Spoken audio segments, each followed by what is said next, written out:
আমাদের প্রেমের কথা চ্যানেলটির সকল প্রকারের পাঠ গল্প দেখতে আমাদের চ্যানেলটি সাবস্ক্রাইব করে পাশে থাকা বেল আইকনে ক্লিক করুন। বহুদিন পর চার বন্ধু একসঙ্গে ঘুরতে যাওয়ার প্ল্যান করেছে। ধানমন্ডির একটা রেস্টুরেন্টে লাঞ্চ করে শপিং মলে ঘোরাঘুরি করবে। ঘুরতে যাওয়া নিয়ে উচ্ছ্বাসের কমতি নেই মাহিরা, তিনা, নাইলাদের। হোয়াটসঅ্যাপ গ্রুপে তাদের একের পর এক মেসেজ আসছে। কোন রঙের জামা পরবে, কতটুকু সাজগোজ করবে, এ নিয়ে চলছে চুলছেরা বিশ্লেষণ। মেঘার অবশ্য সেই কথোপকথনে মনে, তার ব্যস্ততা ভিন্ন কাজে। কাল শুভ্রর জন্মদিন, 12টার পর তো আর মায়ের মোবাইল পাওয়া সম্ভব নয়, তাই এখন আগাম শুভেচ্ছা জানিয়ে রাখলো তাকে। শুভেচ্ছা বার্তার সঙ্গে একটা কার্ড, খাকি রঙের কার্ডে সুইয়ের ফোর দিয়ে সে নিজে ডিজাইন করেছে, এলোমেলোভাবে এঁকেছে অসংখ্য তারা। কার্ডের ছবিটা তুলে সে পাঠালো শুভ্রকে। সঙ্গে সঙ্গে সে সিন করলো মেঘার মেসেজটা। মেঘার গা বেয়ে যেন বয়ে গেল হিমশীত হাওয়া। হৃদয়টা এমনভাবে মোচড়া মুচড়ে শুরু করলো যেন এই মুহূর্তে বুকের ভেতর থেকে বেরিয়ে আসতে চাইছে। শুভ্রকে ভালোবেসে এই প্রথম মেঘা কিছু বানিয়েছে তার জন্য। যদি শুভ্রের পছন্দ না হয়, পছন্দ না হওয়ার কি আছে? পছন্দ না হলেও শুভ তো আর মুখের ওপর বলে দেবে না, ভদ্রতার খাতিরে হলেও বলবে জিনিসটা সুন্দর হয়েছে। কিন্তু অপর প্রান্ত থেকে একটা রিপ্লাই এলো যা মেঘা দুঃস্বপ্ন আশা করেনি। কার্ডের পাশে ওটা কি? মেঘা আতকে উঠে ছবিটা জুম করলো। সর্বনাশ করেছে। তারপরে ছবিটা তুলতে গিয়ে মেঘা খেয়াল করেনি শুভ্রের যে প্রিন্ট করা ছবিটা, যে ডায়েরি ভাঁজে লুকিয়ে রাখে, সেই ছবিটার এক অংশ দেখা যাচ্ছে এক কোণে। মেঘা তড়িঘড়ি করে লিখল, কিছু না তো। শুভ্র বুদ্ধিমান ছেলে তৎক্ষণাৎ বুঝে ফেল মেঘার মিথ্যা কথাটা। অপর প্রান্ত থেকে রিপ্লাই এলো, ওটা আমার ছবি, তাই না? ক্রমাগত মিথ্যা বলে যাওয়া মারাত্মক ধকলের কাজ। মেঘার এত ধকল সামলাবার অভ্যাস নেই, সত্যিটা তাই বলেই দিল। হ্যাঁ। তুমি আমার ছবি প্রিন্ট করেছো? হ্যাঁ করেছি। কেন? আপনাকে বলেছিলাম সবসময় আমার কাছে ফোন থাকে না, যখন তখন যদি আপনাকে দেখতে ইচ্ছে করে। পরবর্তী রিপ্লাইটা এলো মিনিট খানেক বাদে। তবে এই মিনিট খানেক সময়কালে মেঘার কাছে মনে হলো বছরের সমান। ইউর ইনসান, তুমি জানো কারো পারমিশন ছাড়া তার সোশ্যাল মিডিয়া থেকে ছবি প্রিন্ট করা কত বড় ক্রাইম? মেঘা একরাশ অভিমান নিয়ে লিখল, বাহ, একেবারে ক্রিমিনাল বানিয়ে দিলেন। আর আমি যে এত কষ্ট করে কাটতে বানালাম সেটার দিকে তো একবার ফিরেও তাকালেন না। কার্ডের প্রসঙ্গ এড়িয়ে গিয়ে শুভ্র লিখল, মেঘা দেখো, আমি চাই না আমার ছবি তোমার কাছে থাকুক। থাকলে সমস্যা কোথায়? একটা অচেনা অচেনা মেয়ের কাছে আমার ছবি থাকবে, আর আমার সমস্যা হবে না। গলা পর্যন্ত কানে এসে গেল মেঘার। সত্যি তো, শুভ্রর কাছে সে অজানা অজানা একটা মেয়ে ছাড়া কিছুই নয়। সেও তো শুভ্রকে চেনে না, তবু যে কেন তার মনটা বারবারই বলে ওই মানুষটা তার জন্মান্তরে পরিচিত। সত্যিই বোধহয় তার মাথাটা খারাপ হয়ে গেছে। আবারও এলো শুভ্রর মেসেজ, এখনই আমার ছবি ছিঁড়ে পেলো মেঘা। চমকে উঠল মেঘা। এই ছবিটার মধ্যে তার হৃদয়টাকে বাধা পড়ে আছে। গত কয়েক মাস ধরে সুখে দুঃখে আনন্দে বিরহে কতবার যে ওই ছবিটা দেখেছে তার হিসেব নেই। ওই ছবিটা তার বদলে যাওয়ার সাক্ষী। মানুষ কি পারে নিজের হৃদয়ের উপর নিজে কাটিকুটি করতে? পারে না তো। তাহলে মেঘা কি করে পারবে ওই ছবিটা ছিঁড়ে ফেলতে? মেঘা লিখল, পারবো না, আমি কিছুতেই আপনার ছবি ছেড়ে ফেলতে পারবো না। কি করবেন আপনি? আবারও ইগনোর করা শুরু করবেন, তাই তো? মেঘার ধারণে সত্যি হলো। গত এক মাসে এই তৃতীয়বারের মতো তার দিক থেকে মুখ ফিরিয়ে নিল শুভ্র। কেমন অতিষ্ঠ লাগছে জীবনটাকে। ছেলেটা নির্দ্বিধায় তার সমস্ত আবেগ, সমস্ত অনুভূতিকে নিয়ন্ত্রণ করছে। মেঘা নিজেই দিয়েছে সেই অধিকার। মনে হচ্ছে যেন গোলকদাদার বাধা পড়েছে সে নিজে। এখান থেকে বের হবার পথ কেবল ওই একটা মানুষেরই জানার। কষ্টগুলো বুকের মাঝে দলা পাকিয়ে বসে আছে। প্রত্যেকটা নিঃশ্বাস যেন দীর্ঘশ্বাসের সামিল। একবার মনে হচ্ছে নিজের ওই গোলকধাঁধা থেকে বের হওয়ার পথ খুঁজে বের করে, আবার পর মুহূর্তে মনে হচ্ছে এই গোলকধাঁধাতেই বাধা পড়ে থাকতে চাই সে আজীবন।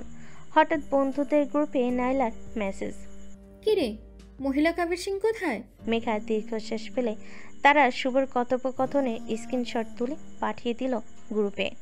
ছোট্ট করে বলল, কিছু লিখিস না। Delete for me. Click me স্ক্রিনশটগুলো মেঘা ডিলিট করে ফেল। গ্যালারি থেকেও মেসেজগুলো মুছে ফেল। সমস্ত প্রমাণ মুছে মোবাইলটা মায়ের আলমারিতে রেখে এসে শুয়ে পড়ল।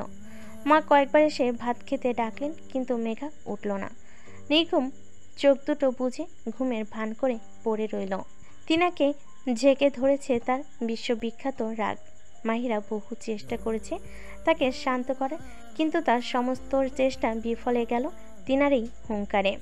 আমি ওই মেয়েকে গ্রুপ থেকে বয়কট করলাম না, মানে ফাইজলামের তো একটা লিমিট আছে নাকি?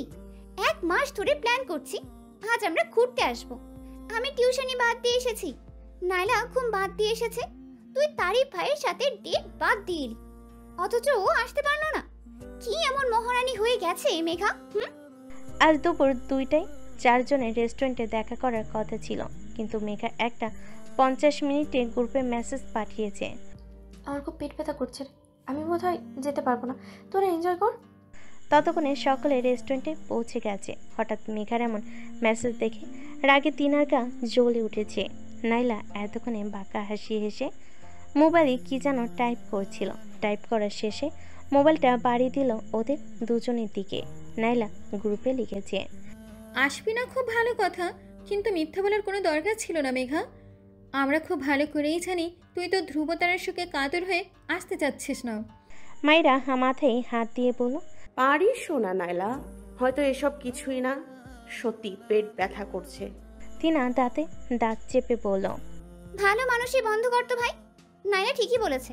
তিনা হ্যান্ডব্যাগ থেকে মোবাইলটা বের করে গ্রুপে ঢুকলো। মাইরা অস্থির হয়ে বলল, কি করছিস আবার? চুপ কর। তিনা ঝড়ের গতিতে টাইপ করল, সেটাই তো, কথা দিয়ে কথা রাখতে না পারলে কথা দিতে যাস কেন? মানলাম সত্যিই তোর পেট ব্যথা করছে, কিন্তু আমি যদি তোদের কথা দিতাম তাহলে যে কোনো মূল্যেই যেতাম। মোবাইলটা টেবিল উপর ছুঁড়ে ফেলে পড়ল। একটা ছেলের জন্য ভাই, সিরিয়াসলি, আমাদের থেকে ওই ছেলে বড় হয়ে গেছে ওর কাছে। ওই ছেলের সাথে তো ওর কোনো সম্পর্কও নেই। আমারও তো সজলের সাথে কতবার ঝগড়া হয়, এমনকি ব্রেকআপও হয়েছিল। তাই বলে কি আমি তোদের সাথে এরকম অদ্ভুত আচরণ করি? মাহিরা বলল, বাদ দে তো তৃণা, আমরা তো এসে গেছি নাকি, আমরা এনজয় করি। মিনিট 10 বাদে ওয়েটার অর্ডার নিয়ে যেতেই 3 জন অবাক হয়ে দেখল রেস্টুরেন্টের দরজা দিয়ে ভেতরে প্রবেশ করছে মেঘা। তার চোখে মুখের রাজ্যের অভিমান, কিঞ্চিত রাগও বটে। শুভ্রর কারণে আজ তার ঘুরতে আসতে ইচ্ছে করছিল না, কিন্তু গ্রুপে নয়লার তিনা এমন তাণ্ডব শুরু করেছে যে ঘরে বসে থাকা আর সম্ভব হলো না তার পক্ষে। হাতের কাছে যে সালোয়ার কামিজ পেয়েছে সেটাই পরে চলে এসেছে। বন্ধুদের টেবিলের সামনে গিয়ে দাঁড়িয়ে মেঘা গাল ফুলিয়ে বলল, তোরা কি রে, আমার কথা একটু বিশ্বাস করা যায় না? তাদের উত্তরের অপেক্ষা আর করল না মেঘা। হনহন করে হেঁটে পা পারল রেস্টুরেন্টের দোতলায় ওঠার সেই দিকে। তিনা বিড়বিড় করে বলল, কেন এখন তোর পেট ব্যথা কোথায় গেল? মাইরা শুকনো মুখে বলল, চল রাগ ভাঙাতে যাই। নয়লা উঠে দাঁড়াতে দাঁড়াতে বলল, শালা, আমার আর বয়ফ্রেন্ডের দরকার কি? এই মেয়ের আহ্লাদ সহ্য করেই তো কুল পাচ্ছি না। লম্বা লম্বা পা ফেলে সিঁড়ি বেয়ে দোতলায় চলে এলো মেঘা। পিছু পিছু ওরা 3 জন আসছে। আসুক কি, মেঘা আজ কিছুতেই ওদের সাথে বসবে না, ওখানে একা বসে থাকবে। সামনে এগোতেই আটকে গেল মেঘার হৃদস্পন্দন। ভূত দেখার মতো চমকে উঠল যেন সে। দোতলার কোনাকুনি একটা টেবিলে কয়েকটা ছেলে কেক কাটছে, তাদের সকলের হাতেই মোবাইল ফোন। ক্যামেরায় মুহূর্তটাকে বন্দি করে রাখার চেষ্টা আর কি। কেবল একটা ছেলের হাতেই মোবাইল নেই। অজানা ওই ছেলেটা তার বড্ড চেনা। তার মনের গভীরতম ভাঁজে বসবাস তার একান্ত ধ্রুবতারা। মেঘার পা দুটো বরফের মতো জমে রইল। এক পাও এগোতেও পারছে না, আবার পিছাতেও পারছে না। একবার ইচ্ছে করছে এখান থেকে ছুটে পালিয়ে যেতে, আবার পরমুহূর্তে ইচ্ছে করছে তার কাছে গিয়ে বলতে, আমাকে এত অবহেলা করেন কেন ধ্রুব? মেঘা কিছুই করতে পারল না, স্তম্ভের মতো দাঁড়িয়ে রইল। পেছন থেকে মাহিরা, তিনা, নাইলার ফিসফাস কানে আসছে, কিন্তু কিছুতেই ভ্রুক্ষেপ করছে না তার মনটা। চোখ দুটো আটকে আছে ওই একটা মানুষের দিকে। সত্যি যেন একটা তারা, সে আকাশের সব থেকে বড় তারা। পৃথিবীর আর কার চোখে সে সুদর্শন মেঘা জানে না। কিন্তু এতটুকু জানে শুভ্র থেকে সুদর্শন পুরুষ এর জীবনে তার চোখ দুটো দেখেনি। অদৃশ্য একটা মায়া নিজের চারিদিকে ছড়িয়ে রেখেছে শুভ্র। এই মায়ার বেড়াজাল টপকে কাউকে ওপারে যেতে দেবে না। আচমকা আরেক দফা বেড়ে গেল মেঘার হৃদস্পন্দন। শুভ্রর চোখ দুটো তার উপরে এসে পড়ল। আচ্ছা, শুভ্র কি তাকে চিনতে পেরেছে? নিঘাত চিনতে পেরেছে। মেঘার আত্মা উড়ে যাওয়ার উপক্রম হলো। শুভ্র যদি এখন এগিয়ে এসে কঠিন গলে জিজ্ঞেস করে, এই মেয়ে, আমাকে এত বিরক্ত করো কেন? তবে কি উত্তর দেবে মেঘা? চ্যাটিংয়ে তো কত সহজেই মনের কথা বলে ফেলা যায়। তখন তো মানুষটা চোখের সামনে থাকে না, তাই কোনো প্রকার ভয়ও কাজ করে না। চ্যাটিং হলে মেঘা বলতো, আমার মনে হয় আপনাকে বিরক্ত করার অধিকার আমার আছে, তাই বিরক্ত করি। কিন্তু বাস্তবে ছেলেটা যখন চোখের সামনে, তখন কি করে মেঘা বলে কি দুঃসাহসিক কথাটি? শুভ্র কেক কাটা পর্বে বিরতি দিয়ে একটু একটু করে এগিয়ে আসছে মেঘার দিকে। মেঘা পূর্বের রাগ অভিমান ভুলে কাতর দৃষ্টিতে তাকালো বন্ধুদের দিকে। তার দৃষ্টি স্পষ্ট জানান দিচ্ছে আমাকে বাঁচা। তবে তার বন্ধুরা নিষ্ঠুর, কেউ বাঁচাতে এলো না তাকে। শুভ্রর মুখভঙ্গি অত্যন্ত স্বাভাবিক। হয়তো স্বাভাবিক ভঙ্গিতে কথাগুলো কঠিন কঠিন কথা শুনিয়ে দিবে মেঘাকে। বড্ড কান্না পেয়ে গেল মেঘার। কোন কুক্ষণে যে এই রেস্টুরেন্টে আসবে বলে ঠিক করেছিল। মেঘার কোনো কল্পনায় বাস্তবে রূপ নেয় না। এবারও তার ব্যতিক্রম হলো না। তার কল্পনায় দেখা মারমুখী শুভ বাস্তবে যথেষ্ট শান্তশিষ্ট। স্বাভাবিকভাবেই তার কাছাকাছি এসে দাঁড়িয়ে পড়ল। মেঘা না। এমন একটা ভাব যেন গতরাতে এই মেয়েটাকে কঠিন কঠিন কথা সে বলেনি। এই মেয়েটার সঙ্গে তার আজন্মের খাতির। মেঘা কিছুই বলতে পারল না। মাথাটা ঝিমঝিম করছে তার। এই প্রথম শুভ্রর কণ্ঠস্বর শুনল সে। একটা মানুষের কণ্ঠ এত সুন্দর হয়? ক্রমশ অজানা একটা ঘোরে হারিয়ে যাচ্ছে সে। দুর্বলভাবে হ্যাঁ সূচক মাথা নাড়ল মেঘা। শুভ্র সহজ গলায় বলল, আমাকে চিনতে পেরেছ? আবারও কান্না পেয়ে গেল মেঘার। এই কান্না আনন্দের না বেদনার সে জানে না, শুধু এতটুকু জানে যে ঠিক এই মুহূর্তে ভালো লাগার এক অবর্ণনীয় সুন্দর জগতে হারিয়ে গেল সে। তা তুমি পড়াশোনা শেষ করে কি করবে? তীক্ষ্ণ গলায় প্রশ্ন করলেন তৌকির। রাগে গা জ্বলে উঠল তিনার। তবে রাগটা ভাইয়ের উপর নয়, সজলের উপর। এমন সহজ একটা প্রশ্নে ভয়ে হাঁটু কেঁপে ওঠার তো কিছু নেই। তিনা আজ সজলকে ভাইয়ের সঙ্গে দেখা করাতে নিয়ে এসেছে। এবার সজলের সঙ্গে সম্পর্কটা আবারও ঠিকঠাক হয়ে গেল। তখন থেকেই বিয়ের ভূত তাড়া করে বেড়াচ্ছে তাকে। বিয়ে তো একদিন করতেই হবে, তবে সেই বিয়ে সজলের সঙ্গেই হবে। সজল কখনো নাটক সিনেমায় নায়কদের মতো হাঁটুকে আংটি নিয়ে তাকে প্রপোজ করেনি। কবরে করবে যে সে সম্ভাবনাও ক্ষীণ। তবু তাদের দুজনের মাঝেই অব্যক্ত একটা সত্য হলো, তার একে অপরকেই বিয়ে করবে। বাড়িতে ভাইয়ের চেঁচামেচিতে এক প্রকার অতিষ্ঠ তিনা। কোনো মতে বিয়ে করে এ বাড়ি ছেড়ে যেতে পারলে যেন সে বাঁচে। সেজন্যই আজ সজলকে ভাইয়ের সঙ্গে দেখা করতে নিয়ে আসা। কথাবার্তা এগিয়ে থাকুক, বিয়ের একটা সম্ভাব্য তারিখ ঠিক হোক। কতকাল আর বাউন্ডুলে জীবনযাপন করে বেড়াবে দুজনে। কিন্তু সজলের হাঁটু কাঁপাকাঁপি দেখে আপাতত দৃষ্টিতে মনে হচ্ছে না তৌকিরের তাকে খুব একটা পছন্দ হবে। পছন্দ না হলে অবশ্য গুরুতর কোনো সমস্যা নেই। তৌকিরের লক্ষ্য যে করেই হোক বোনকে বিয়ে দিয়ে বাড়ি থেকে বিদায় করা। তা সে বিয়ে যার সাথেই হোক। তিনা ভুরু কুঁচকে বলল, লেখাপড়া শেষ করে মানুষ কি করে ভাইয়া? তৌকির কিছু বলে না। শীতল দৃষ্টি নিক্ষেপ করে একবার তিনার দিকে তাকিয়ে আবারও সেই দৃষ্টিতে ফিরিয়ে নিলেন সজলের দিকে। সজল কাঁপা কাঁপা গলায় বলল, ভাবছি বিসিএস দেব। তৌকির খ্যাক করে উঠে বলেন, বিসিএস? আর একবারে যে টিকবে তার গ্যারান্টি কি? সজল আমতা আমতা করে বলল, একবার না টিকলে আরেকবার দেব। তৌকির তীক্ষ্ণ গলায় বলল, বছরের পর বছর বিসিএস দিয়ে যাবে, আর ত্রিনাকে খাওয়াবে কে? তিনা বিরক্ত গলায় বলল, আহ ভাইয়া, আমি কি রাক্ষসের মতো খাই নাকি? তৌকির এবারও উত্তর দিল না তার কথায়। জিজ্ঞাসু দৃষ্টি নিক্ষেপ করে সজলের দিকে তাকিয়ে রইলেন। সজল বলল, সোনারগাঁয়ে আমার বাবার একটা বড় বাড়ি আছে, ওটা ভাড়া দিয়ে আমার চলে যায়। তাছাড়া টিউশনি তো আছে। তিনার সাথে বিয়ের পর, না মানে যদি বিয়ে হয়, তাহলে আমাদের কোনো সমস্যা হবে না। বাড়ির কথা শুনে তৌকি কিছুটা আশ্বস্ত হলেন। তার চোখ মুখ থেকে কাঠিন্য আর গাম্ভীর্য একটু হলো দূর হলো। যদি বিয়ে হয় মানে না হওয়ার সম্ভাবনা আছে নাকি? সজল আতকে উঠে বলল। না মানে যদি আপনি অনুমতি দেন আর কি। তৌকির এবার সোজা হয়ে বসলেন। সামনে টেবিল থেকে চায়ের কাপ তুলে নিতে নিতে বলেন, আমার অনুমতি না দেওয়ার কিছু নেই। আমাদের বাবা মারা যাওয়ার আগে আমাকে বলে গিয়েছিল ভালো একটা জায়গায় তৃণার বিয়ে দিতে। তিনা বিড়বিড় করে বলল, বাবা তো হঠাৎ করেই মারা গিয়েছিল, তোমাকে এসব বললো কখন? তৌকির অগ্নি কণ্ঠে বললেন, যখন বেঁচে ছিল তখন বলেছে। যাই হোক, আমি চাইলে আরো ভালো জায়গায় তৃণার বিয়ে দিতে পারতাম। সজল ঢোক গিলে মেঝের দিকে তাকিয়ে রইল। তৌকির আবারও বলেন, কিন্তু এই মেয়ে সারা জীবন নিজের ইচ্ছে চলেছে। এখন আমার ইচ্ছাতে কিছুই হবে না। ও যখন ঠিক করেছে তোমাকে বিয়ে করবে, তার মানে ও বিয়ে তোমার সঙ্গে হবে। তাছাড়া তুমি ছেলে তো খারাপ না। সজল এবার মুখ তুলে ফিকে ভঙ্গিতে হাসার চেষ্টা করলো। সেই হাসি কোনো প্রকার প্রশ্রয় না দিয়ে তৌকির বলেন, তুমি তো মেসে থাকো, ধীরে সুস্থে একটা বাসা খুঁজে বের করো, আত্মীয় স্বজনদের খবর দাও। এর মধ্যে আমরাও সামনে একটা ডেট ঠিক করি।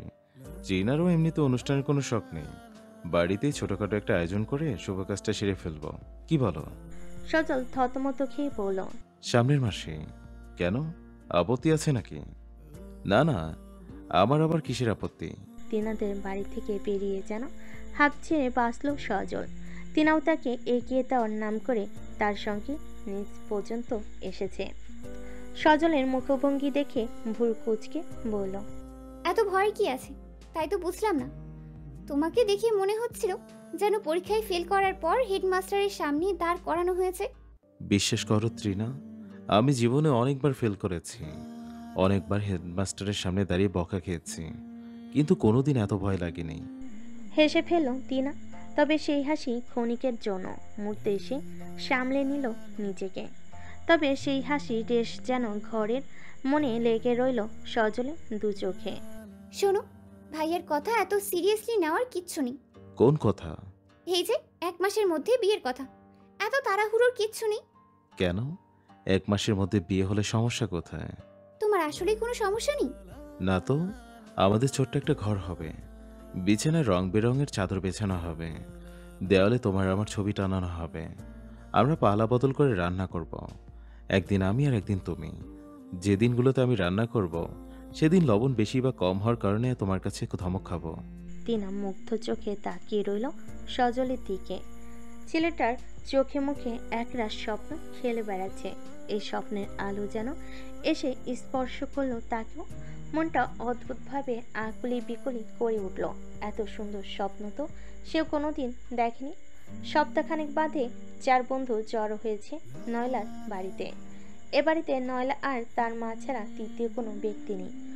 নয়লা খুব ছোট থাকতে তার বাবার সঙ্গে মায়ের বিবাহ বিচ্ছেদ হয়ে যায়। বাবা নামক ওই অচেনা লোকটি নতুন সংসার পেতে বেশ সুখেই আছেন। নয়লাও সুখে আছে তার মায়ের একমাত্র চোখের মণি হিসাবে।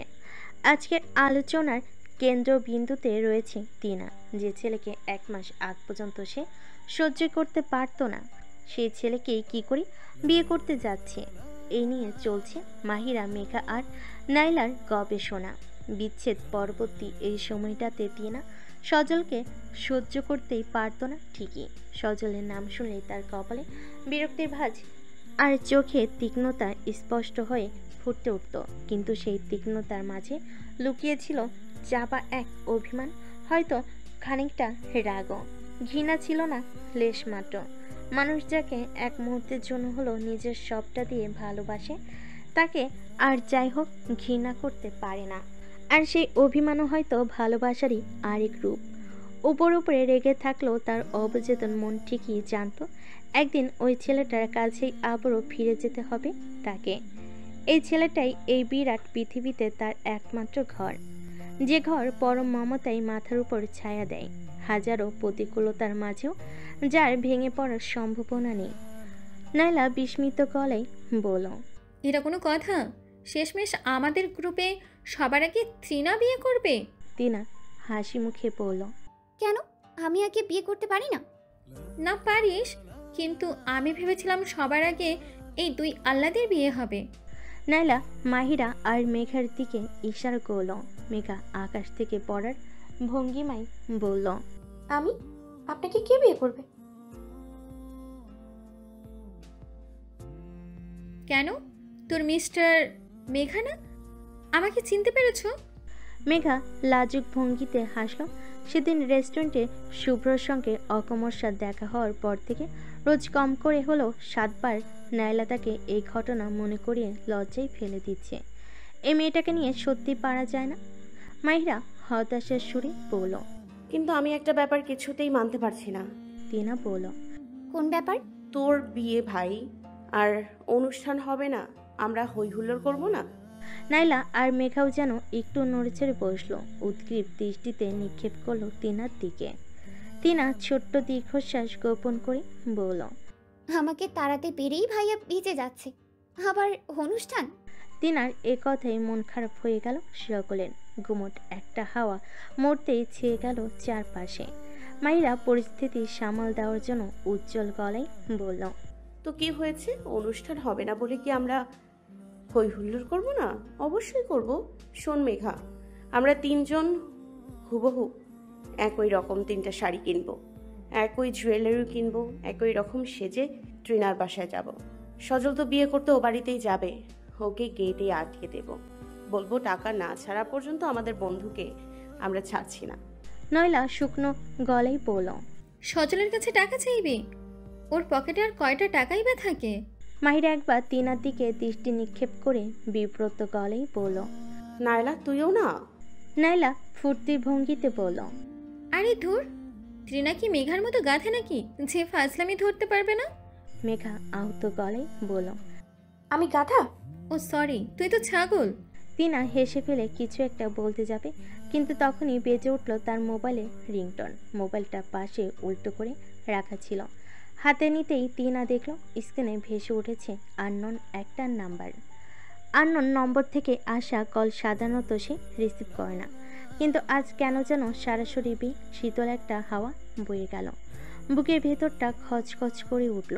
সে নিজেও জানে না কেন তার অবচেতন মন বারবার জানান দিচ্ছে। অপর প্রান্ত থেকে অচেনা মানুষটার তাকে জরুরি কিছু জানানোর আছে। মোবাইল নিয়ে উঠে গেল টিনা।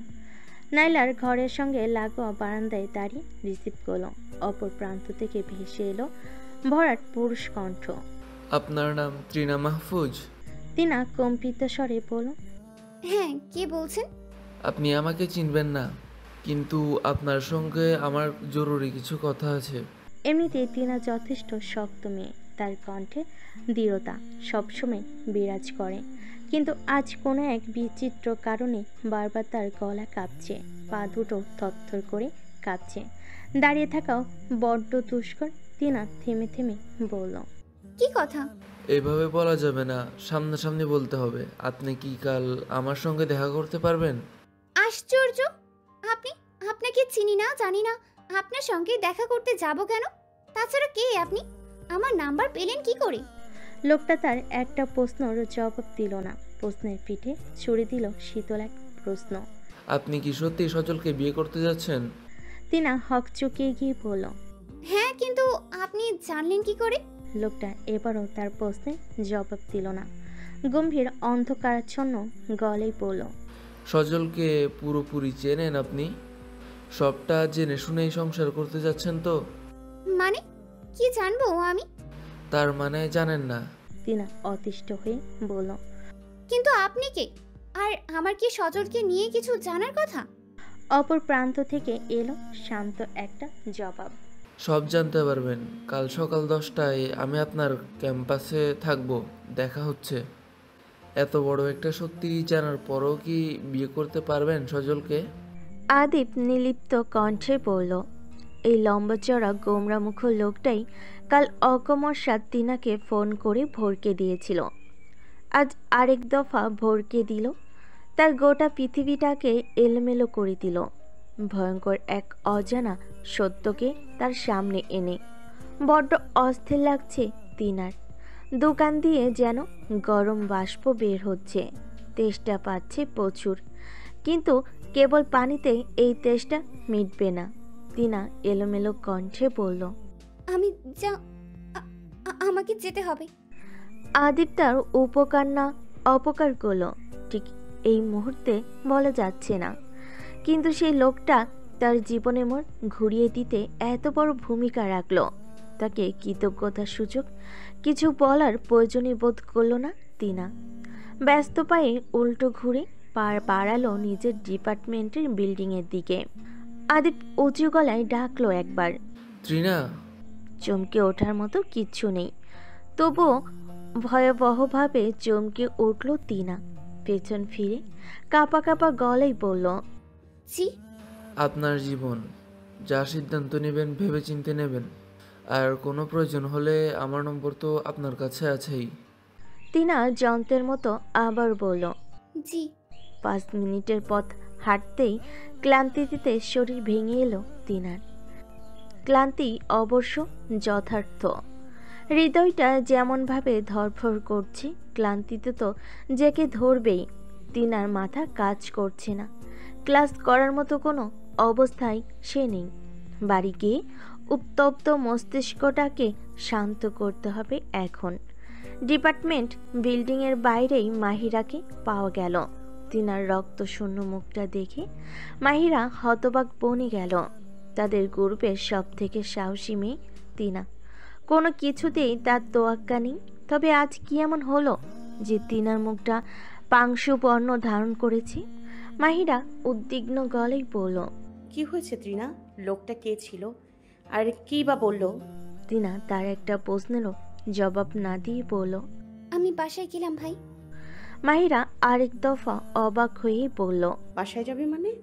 আর ক্লাস করব না। অসময়ে টিনাকে বাড়িতে দেখে লাইলাও কম অবাক হলেন না। তুর্যকে নিয়ে সবই স্কুল থেকে বাড়ি ফিরেছে সে। টিনা যথাসম্ভব বাইরেই থাকে, দিনে ক্লাস আর সন্ধ্যার পর টিউশনি। এই বাড়িতে যতক্ষণ থাকে ততক্ষণই দম বন্ধ লাগে তার।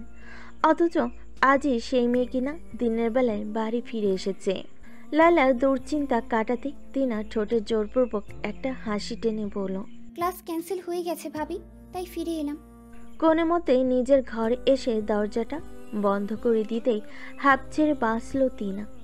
বাঁচল ঠিক না, বরং বিভীষিকা আর তীব্রভাবে আঁকড়ে ধরল তাকে। টিনা খেয়াল করল তার পা দুটো মারাত্মকভাবে কাঁপছে। দাঁড়িয়ে থাকাও কষ্টসাধ্য, তবু কোনো মতেই বিছানার উপর গিয়ে বসল সে। বিস্ময়ে মনটা বরফের মতো জমে গেছে। গত 2 বছর ধরে যে মানুষটাকে ভালোবেসে এলো, যাকে ঘিরে এত স্বপ্ন বুনে গেল, সেই মানুষটাকে নিজের জীবনে একমাত্র অবলম্বন বলে মনে হতো এতটা কাল। সেই মানুষটা কিনা আরেকজনের জীবন কেড়ে নিয়েছিল। ঘটনা বছর 8 আগে। সজল তখন সদ্য এইচএসসি পরীক্ষা শেষ করা ফুরফুরে মেজাজি তরুণ। 8 বছর আগে? কিন্তু সজল তো আমার ব্যাচমেট। আমি এইচএসসি পরীক্ষা দিয়েছি 5 বছর আগে। গল্পের প্রথম ভাগে ঠিক এভাবেই নিজের বিভ্রান্তি প্রকাশ করেছিল টিনা। তবে দ্রুতই কেটে যায় তার বিভ্রান্তি, বরং যেভাবে কাটে তা মোটো স্বস্তিদায়ক ছিল না। সজলে তখন উচ্চ শিক্ষা নিয়ে তেমন কোনো ভাবনা নেই। অভিভাবক শূন্য মফস্বল এলাকায় যেন খুশি মনেই ঘুরে বেড়াতে থাকে। এলাকার মানুষের কাছে সজল হাসি খুশি একটা ছেলে, যাকে বিপদে আপদে যে কোনো প্রয়োজনে পাশে পাওয়া যায়। কিন্তু দ্রুতই বদলে গেল সেই চিত্র। খারাপ সঙ্গের কালো ছায়া এসে আচ্ছন্ন করে ফেলল সজলকে। তার থেকে কয়েক বছরে বড় ছেলেপেলেরা দল বেঁধে এলাকায় অস্থিরতা সৃষ্টি করেছিল। মাদক সেবন করে চুরি ছিনতাই আর চাঁদাবাজি ছিল তাদের নিত্যদিনের কাজ। হঠাৎ সকলে দেখল এলাকায় হাসি খুশি ছেলেটা মিশে গেছে এই খারাপ দলের সঙ্গে। সজলকেও এখন দেখা যায় মাদকের নেশায় বুধ হয়ে প্রলাপ বলতে। যে ছেলেটা মানুষের উপকার করার জন্য সবসময় প্রস্তুত থাকত, সে এখন মানুষের কাছ থেকে ছিনিয়ে নিচ্ছে মূল্যবান জিনিসপত্র। চুরি ছিনতাইয়ের জন্য কয়েকবার জেলেও যেতে হয়েছিল তাকে, কিন্তু সপ্তাহখানেক কিংবা তার আগে বেরিয়ে আসে সে। আদিপ সজলের এলাকারই এক সম্ভ্রান্ত পরিবারের ছেলে। একবার তার কাছ থেকেও নাকি সজল মোবাইলের মানিব্যাগ ছিনতাই করে নিয়ে গিয়েছিল। তার করা অভিযোগের ভিত্তিতে একবার জেলেও গিয়েছিল। গল্পের এই পর্যায়ে বিস্ময়ে এলোমেলো হয়ে যায় তিনার অন্তরাত্মা। যে মানুষটার সঙ্গে আর কয়দিন বাদে তার বিয়ে, তার জীবনের এত বড় সত্যিটা এতদিন অজানা ছিল তার। তবে তখনও তিনা জানে না আরও প্রবল একটা ধাক্কা এখনও অপেক্ষা করছে তার জন্য। একদিন সকালে ঘুম থেকে উঠে সকলে দেখে মূল সড়কে পড়ে আছে এলাকার প্রভাবশালী নেতা মালেক জাহানের রক্তাক্ত লাশ। সেই লাশের অবস্থা এতটাই বিভৎস যে তার কাছে যাওয়ার সাহসও কেউ করে উঠতে পারছিল না। মালিকের সারা শরীরে অগণিত কোপ, সব থেকে বড় এবং ভয়াবহ কোপটা তার গলায়। পুলিশ তদন্তের একদিনের মাথায় অপরাধীদের চিহ্নিত করে ফেলে। কোমর বেঁধে তুলে নিয়ে যাওয়া হয় সজল এবং তার সঙ্গীদের। সজল জিজ্ঞাসাবাদে কেবল একটাই কথা বলে, মালিককে খুন করার পরিকল্পনায় তার সায় ছিল না। দলের অন্যান্যদের সঙ্গে সে আক্রমণে গিয়েছিল কেবল, কিন্তু মালিকের ওপর একটাও আঘাত করেনি। তবে সিসিটিভি ফুটেজ বলছে ভিন্ন কথা। সেখানে স্পষ্ট দেখা যায় মালিক জাহানের পিঠে অসংখ্য রামদা দিয়ে কোপ দেয় সজল। দেশের গণ্যমান্য নেতার খুনের মামলা বলে কথা। দ্রুতর সময়ের মধ্যে রায় জানানো হয়। সজল এবং তার সঙ্গীদের নানান মেয়াদে সাজা শোনানো হয়। সজলের 7 বছরের কারাদণ্ড হয়। 3 বছর সে জেলে থেকেছ। অবশেষে আপিল করার পর আদালত তার ভালো আচরণকে বিবেচনা করে তাকে মুক্তি দিয়ে দেয়। সজল যাতে আবারও অপরাধ জগতে ফিরে না যায়, তাই তার দূর সম্পর্কের এক মামা তাকে ঢাকায় পাঠিয়ে দিয়েছেন। নিজের যোগাযোগকে কাজে লাগিয়ে এই ইউনিভার্সিটিতে সজলে লেখাপড়ার ব্যবস্থাও করে দিয়েছেন। যে মানুষ অপরাধ জগৎ থেকে বেরিয়ে আসে, সে কি একেবারে বেরিয়ে আসতে পারে? অপরাধ জগতের ক্ষীণতম সাপও কি রয়ে যায় না তার মাঝে? তিনার মাথাটা ভন ভন করছে। কাকে এতদিন ধরে ভালোবেসে এলো সে? কার সঙ্গে ঘর বাঁধবে বলে স্বপ্ন দেখল? যে সজলকে এতদিন ধরে দেখে আসছে সেই সজল তো প্রকৃত সজল নয়। প্রকৃত সজল কেমন? ভয়ঙ্কর, নাকি যেমনটা তিনা এতকাল ধরে দেখে আসছে তেমন সহজ সরল? তিনা কিছুই বুঝতে পারছে না। চোখ দুটো বড্ড জ্বলছে, তবে সে কাঁদতে পারছে না। তিনাকে বড্ড পরাজিত মনে হচ্ছে তিনার। সজল কি তাহলে কোনো দিনই ভালোবাসেনি তাকে? ভালোবাসলে কি করে পারত এতবার একটা সত্যি গোপন করতে? মস্তিষ্কে রাজ্যের শূন্যতা। একবার মনে হচ্ছে অতীত তো সবারই থাকে, আর এমন কি? আবার ঠিক পর মুহূর্তেই তো মনে হচ্ছে এমন ভয়ঙ্কর অতীত তো আর সবার থাকে না। নিজেকে কিছুতেই বুঝতে পারছে না তিনা। নিজের মস্তিষ্কে কি চলছে তাও বুঝতে পারছে না। সজলের প্রতি এই মুহূর্তে তার হৃদয়ে বিরাজমান অনুভূতিগুলোকেও বুঝতে পারছে না। আচ্ছা, সে কি এখনো সজলকে ভালোবাসে? ভালোবেসে এখনো স্বপ্নের সংসার সাজাতে চাই তার সঙ্গে? নাকি সজল এখন তার চোখে ভয়ানক অপরাধী, যার ত্রিসীমানায়ও থাকতে চায় না তিনা? 60টা দিন ঘরে বন্দি হয়ে চিন্তা ভাবনা করল তিনা। এর মাঝে বহুবার কল এলো সজলের। দেখা না হলেও দিনে কয়েকবার একে অপরের সঙ্গে ফোনে কথা বলা তাদের রোজকার রুটিন। তবে আজ ব্যাঘাত ঘটল সেই রুটিনেরও। তিনা একবারও রিসিভ করলো না সেই কল। অবশেষে রাত 12টার দিকে নিজ থেকেই কল করলো সজলকে। তিনার হৃদয়টা পাথরের মতো ভারী, নিঃশ্বাসগুলোও যেন তার থেকেও বেশি ভারী। একটা রিং বাজতেই অপর প্রান্ত থেকে কল রিসিভ করে সজল ব্যস্ত গলায় বলল, কি ব্যাপার ত্রিনা? সারাদিন কতবার ফোন দিলাম, কোথায় ছিলে? আর ক্যাম্পাসেও আসোনি কেন? শরীর ঠিক আছে তো? সজলের উদ্বিগ্ন কণ্ঠকে উপেক্ষা করে তিনা শীতল কণ্ঠে বলল, আমি তোমাকে কতটুকু চিনি সজল? সজলের মুখটা তিনা দেখতে পাচ্ছে না, কিন্তু সে নিশ্চিত চমক উজ্জ্বল হয়ে ফুটে উঠেছে তার দু চোখ। সজল ভরকে যাওয়া কণ্ঠে বলল, মানে? তিনা যথেষ্ট শান্ত গলায় বলল, আমি কি তোমাকে পুরোপুরি চিনি? এসব কোন ধরনের কথা ত্রিনা? অবশ্যই চেনো। নিজেকে চিনতে পারছে না তিনা। অন্য সময় হলে তার বিশ্ববিখ্যাত রাগ প্রবলভাবে আঁকড়ে ধরত তাকে, কিন্তু আজ কিছুতেই রাগ করতে পারছে না সে। টিনা থেমে থেমে বলল, পুরোপুরি যদি চিনি, তাহলে আজ যখন জানলাম একটা মানুষকে খুনের অপরাধে তুমি 3 বছর জেলে ছিলে, তখন তো এতটা চমকে যেতাম না। অপর প্রান্ত থেকে কোনো উত্তর এলো না দীর্ঘ সময়। টিনা তবুও কানের কাছে ফোনটা চেপে রাখলো। অবশেষে ব্যর্থতার হাসি হেসে বলল, কিছুই বলবে না? সজল ভাঙ্গা ভাঙ্গা কণ্ঠে বলল, তোমাকে এ কথা কে বলেছে? সেটা জানা কি খুব জরুরি, নাকি আমাকে জানানো জরুরি যে এত বড় একটা সত্যি কেন আমার কাছ থেকে গোপন করলে? সজল আর্দ্র গলায় বলল, ইচ্ছা করেই বলিনি। বললে কখনো ভালোবাসতে আমাকে? টিনা দীর্ঘশ্বাস ফেলে বলল, একবার বলেই দেখতে। ত্রিনা, বিশ্বাস করো, আমি তখন একেবারে আলাদা একটা মানুষ ছিলাম। আমাকে যা বোঝানো হতো তাই বুঝতাম, যা বলা হতো তাই করতাম। সেদিন যখন ওই লোকটাকে মারতে যাই, তখন আমি স্বাভাবিক ছিলাম না। আমাকে চিনলে না তুমি সজল? অবশ্য এটাই তো স্বাভাবিক, আমিও তো তোমাকে চিনিনি। নাচে নাই কাটাকাটি। টিনার কণ্ঠের শীতলতা চুপ করিয়ে দিল সজলকে। টিনা আবারও বলল, তুমি কি করছো না করছো তাতে আমার কিছুই যায় আসে না। আমার কাছ থেকে সত্যি গোপন করেছো, এটাই বড় কথা। সজল কিছু একটা বলতে যাচ্ছিল, কিন্তু তাকে থামিয়ে দিই টিনা দৃঢ় কণ্ঠে বলল, আজকের পর থেকে আমার সাথে কোনো প্রকার যোগাযোগ করার চেষ্টা করবে না সজল। আমাদের মধ্যে যা ছিল তা আজই শেষ হয়ে গেছে। ফোনটা কেটে দিল টিনা। তার হৃদয়টা ক্ষত বিক্ষত। এই ক্ষত বিক্ষত হৃদয়কে বাকিটা জীবন কি করে বয়ে বেড়াবে টিনা? কলা ভবনের পিছনে টিনের ছাউনি দেওয়া একটা বসার জায়গা আছে। এদিকটায় মানুষজন তেমন আসে না নিজেদের মধ্যে একান্ত কথোপকথনের জন্য, তাই আজ এই জায়গাটিকেই বেছে নিল 4 বান্ধবী। কথা অবশ্য কেউই বলছে না, তাদের মাঝে বিরাজ করছে থমথমে নীরবতা। তিনি এখনো শখ কাটিয়ে উঠতে পারেনি, এখনো কোনো প্রকার অনুভূতি তার মনে কাজ করার সুযোগ পাচ্ছে না। মাটির দিকে শূন্য দৃষ্টি নিক্ষেপ করে ঠায় বসে আছে সে।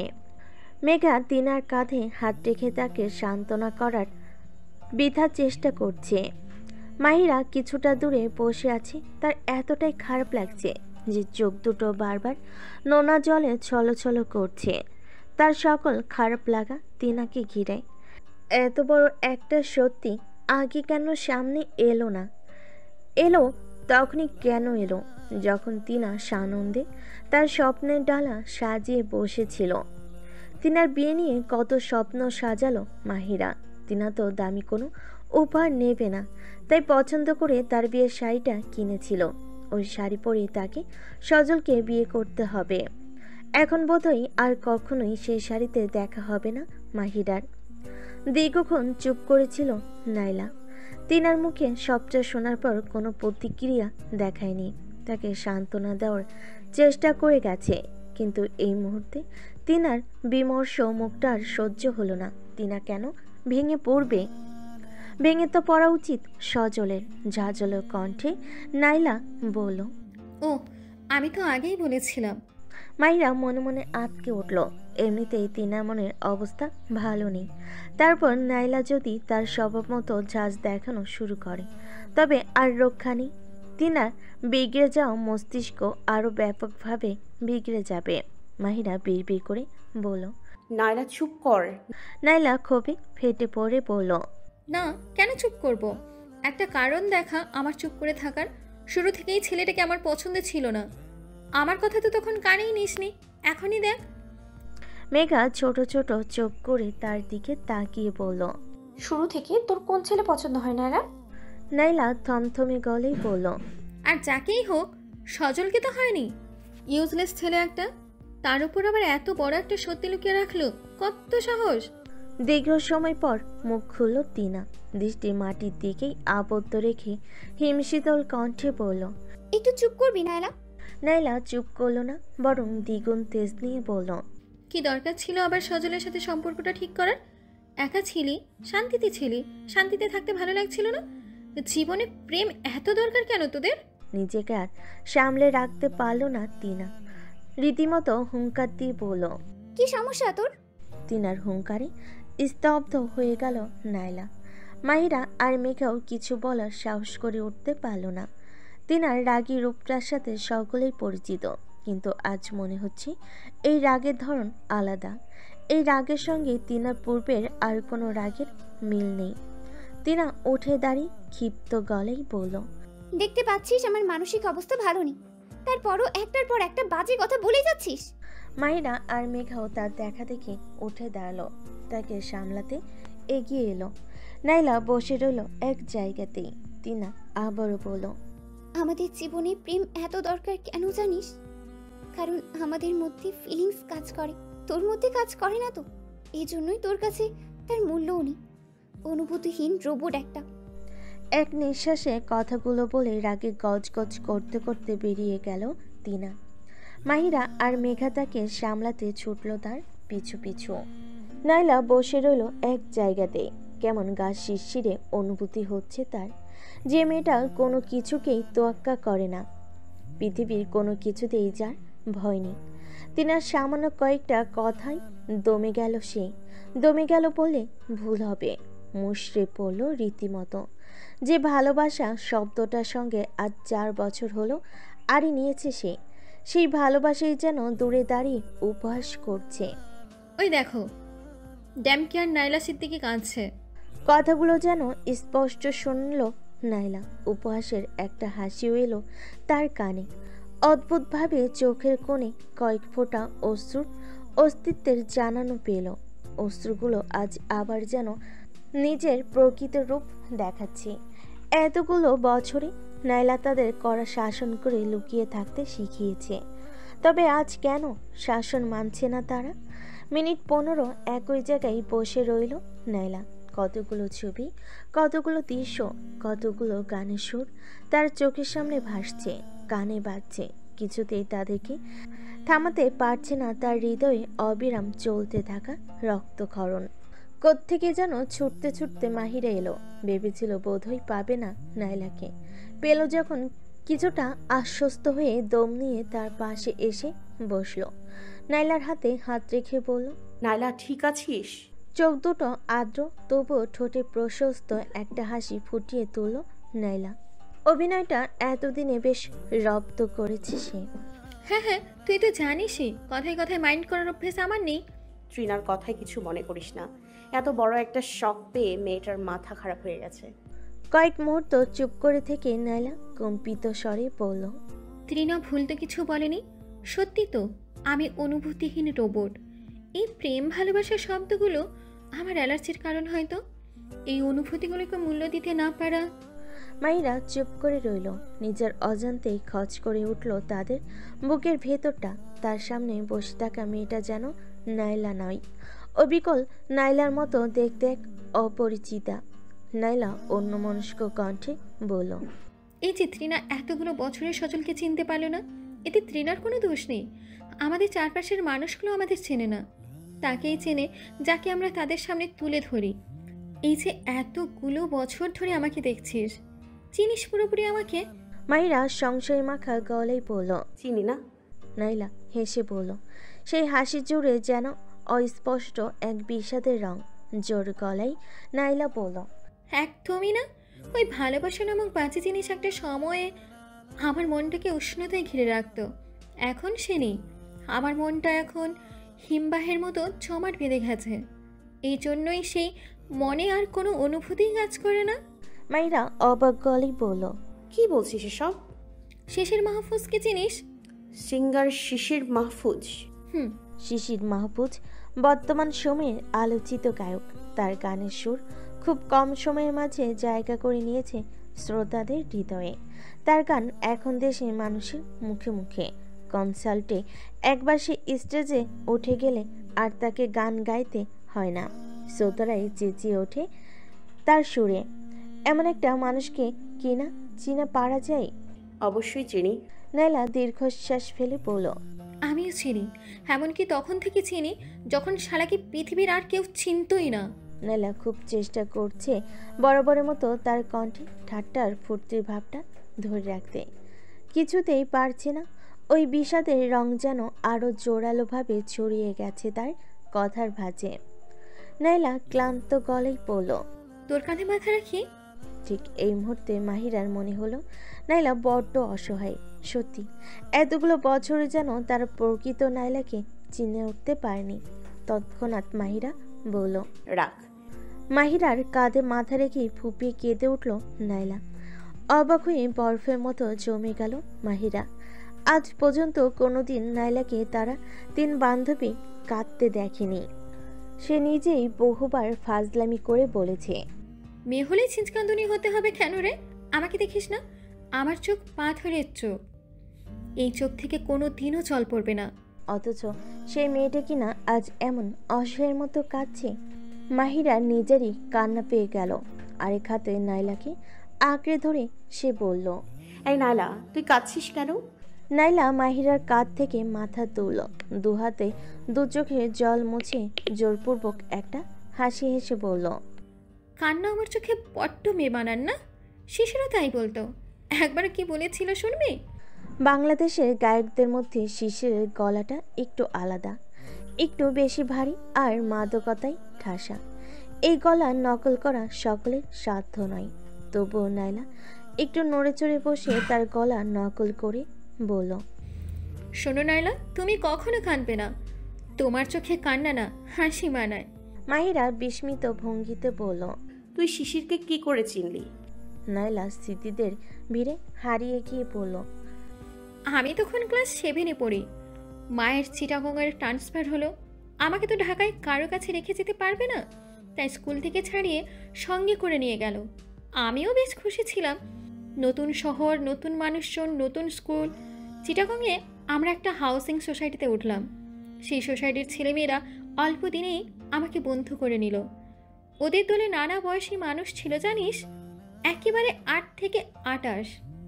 সবাই বিকেলবেলা ক্রিকেট, ব্যাডমিন্টন খেলে, না হয় খেলে ক্যারাম, লুডো। কিছুই খেলার না থাকলে নিজেদের মধ্যে আড্ডা দেয়। সবার মাঝে অদ্ভুত একটা মিল। সকলে একটা ছেলেকে বড় ভাই হিসেবে মানে। কাকে বল? শিশিরকে। একদম। একটা মানুষ যে প্রথম দেখায় কারোর প্রেমে পড়তে পারে, শিশিরের প্রেমে না পড়লে আমি কোনোদিনও বিশ্বাস করতাম না। সোসাইটির সবাই থেকে ডাকতো শিশির ভাই, আমি একাই ডাকতাম শিশির। অথচ আমার থেকে সে কত বড়। আমি যখন 7-এ পড়ি, শিশির তখন অনার্স ফাইনাল ইয়ার। এই নিয়ে মায়ের কাছে কত বকা খেয়েছি, কিন্তু শিশির বলেছে থাক, ওর যা ইচ্ছা হয় তাই ডাকুক। আমাদের সোসাইটির কয়েকটা ছেলেপেলেকে বিকেলবেলা নিয়ম করে অঙ্ক শেখাতো শিশির। আমি অঙ্ক ভালোই পারতাম, তবুও তাকে কাছে থেকে দেখার লোভে ভিড়ে গেলাম সেই দলে। শিশিরকে কাছ থেকে দেখলে জানিস, পেটের ভেতর হাজার হাজার প্রজাপতি উড়ে বেড়াতো একসঙ্গে। নিজেকে খুব হালকা মনে হতো, যেন আরেকটি হলেই ভেসে যাব শূন্যে। ক্লাস 7 থেকে ইন্টার সেকেন্ড ইয়ার পর্যন্ত সময়টা কি দারুণ কাটলো আমার। মাহিরা অবাক গলায় বলল, এত বছর? নাইলা মলিন কণ্ঠে বলল, এত বছর কোথায় হলো এখনো? শিশির যে আমার কম বয়সের আবেগ না, সেটা আমি শুরুতেই বুঝে যাই। আমার মনে ওর নামটা চিরস্থায়ীভাবে খোদাই করা লেখা ছিল, আমিই দেখতে পাইনি। ওর গিটারের টুংটাং কানে এলেই আর ঘরে থাকতে পারতাম না। গিটারের সুরে আমার আগ্রহের একমাত্র কারণ, সেই সুর শিশিরের তৈরি করা। শিশিরের নামটা কানে বাজলে কি যে অদ্ভুত একটা অনুভূতি হতো, বলে বোঝাতে পারবো না। এত ভালো লাগা, এত সুখ পৃথিবীর কোনো কিছু আমাকে দেয়নি। একদিন মা ঘুম থেকে তুলে বলল, সোসাইটির বন্ধুরা আমাকে খুঁজছে। ঘর থেকে বের হতেই শুনি শিশিরের গান নাকি ইউটিউবে ভাইরাল। শিশির অনেক বছর ধরে নিজের লেখা সুর করা গান ইউটিউবে আপলোড করত। সেভাবে ভিউটা হতো না, কিন্তু সেবার এক রাতেই মিলিয়ন ভিউয়ের খাতা ভারী হতেই থাকলো। সেই সাথে শিশিরের খ্যাতি। একদিন অবাক হয়ে দেখলাম সোসাইটিতে সাংবাদিক এসেছে, শিশিরের ইন্টারভিউ নিয়ে যাচ্ছে। কি যে খুশি হয়েছিলাম মাহিরা, ওর সাফল্যকে নিজের বলে মনে হচ্ছিল। নাইলার দু চোখ বেয়ে টপ টপ করে গড়িয়ে পড়ছে নোনা জল। সেই জল মোছার কোনো প্রকার চেষ্টা না করে আকাশের দিকে তাকালো সে। একটা শালিক উড়ে গেল, শালিকটাও তার মতো ভীষণ একা। নাইলা নীরবতা ভঙ্গ করে আবারও বলল, এই যে সে রাগ দিয়ে আমার কি যেন হলো বুঝলি।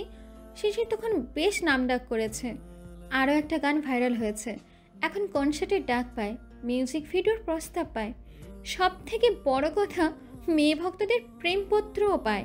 এ আমি কি করে হতে দিই, যাকে এত বছর ধরে ভালোবাসি শব্দটা উচ্চারণ করতে গিয়ে গলা কেঁপে উঠল নাইলার। ভালোবাসি, তাকে অন্য কেউ কেন প্রেমপত্র দেবে? একদিন খুব সাহস করে শিশিরের সামনে গেলাম, নির্ভয়ে জীবনের সব থেকে গোপন কথাটা জানিয়ে দিলাম। ভেবেছিলাম সবটা শুনে সে হয় রেগে যাবে, না হয় দুহাতে আমাকে গ্রহণ করবে। সে কিছুই করলো না, বরাবরের মতো শান্তভাবে বলল, নাইলা তুমি এখনো ছোট, তোমাকে অনেক বড় হতে হবে। বড় হয়ে আমার কাছে ফিরে এসো, তখন দেখা যাবে। আমি একটু মন খারাপ করিনি জানিস, আমার মাথায় বড় হওয়ার ভূত চেপে বসলো। আমাকে যে কোনো মূল্যে শিশিরের হতেই হবে। মাইরা খেয়াল করলো তার দু চোখ বেয়েও সমানে অশ্রুধারা গড়িয়ে যাচ্ছে। আদ্র কম্পিত কণ্ঠে সে বলল, কিন্তু নাইলা, শিশির তো। নাইলা মলিন হাসি হেসে বলল, ম্যারিড। মাহিরা হ্যাঁ সূচক মাথা নাড়ল। জানি তো বাবা, আমার থেকে ভালো করে কে আর জানবে। প্রথম এইচএসসির পরীক্ষার আগের দিন ঘুম থেকে উঠেই পড়তে বসেছি, যে করেই হোক পরীক্ষায় ভালো আমাকে করতেই হবে। তখন বাড়িতে এলো সোসাইটির এক হারামজাদা বন্ধু, লাফাতে লাফাতে বলল, নাইলা জানিস শিশির ভাই বিয়ে করেছে। চোখ দুটো খিচে বন্ধ করে ফেল নাইলা। ওই দিনটার কথা মনে করলে তার দু চোখ বেয়ে আর অশ্রুর গড়ানা, চোখ দুটো জ্বলে ওঠে কেবল। মাহিরা তার কাঁধে হাত রেখে তাকে শান্ত করার চেষ্টা করলো। নাইলা আবারও বলল, এতটা শোক, এতটা কষ্ট আমি এর আগে কখনো পাইনি। আমার জীবনে কষ্টের অভাব ছিল না কখনোই। বাবা থেকেও না থাকা, আত্মীয় স্বজনদের খোঁচা দিয়ে কথা বলা, মায়ের হাই এক্সপেকটেশন পূরণ করতে না পারা, এসব কষ্টের মাঝে একটা স্বপ্নই আমাকে বাঁচিয়ে রাখতো, শিশিরকে পাবার স্বপ্ন। স্বপ্নটা হুট করে মরে গেল, ভেতরে ভেতরে আমিও মরে গেলাম। মাহিরা আতকে উঠে বলল, এসব কি বলছিস নাইলা? শুনলাম ওর বউ নাকি মারাত্মক সুন্দরী, ছবিও দেখলাম। বিয়ের আসরে মেয়েটার কাঁধে হাত রেখে হাসছে। আমার নাকি মেয়েটার কাঁধে হাত রেখে হাসছে শিশির।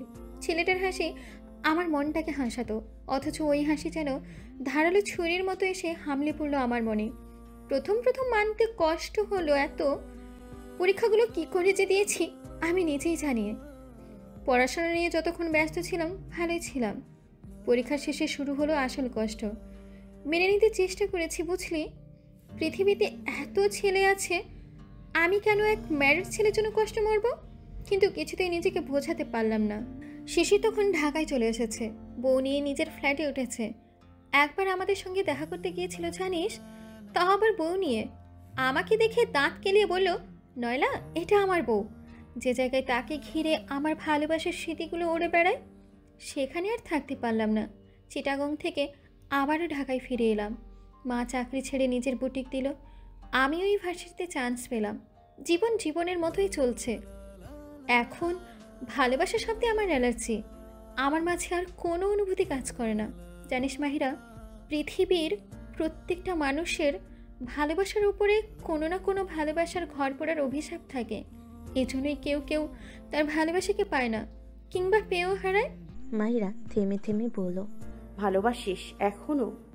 নাইলা বিষাদের হাসিটা আবারও ঠোঁটে টেনে বলল, আজীবন বেসে যাব, দূর থেকেই হোক, কিন্তু এই ভালোবাসা থাকবেই। খুদ শিশিরেরও ক্ষমতা নেই আমাকে আটকানোর।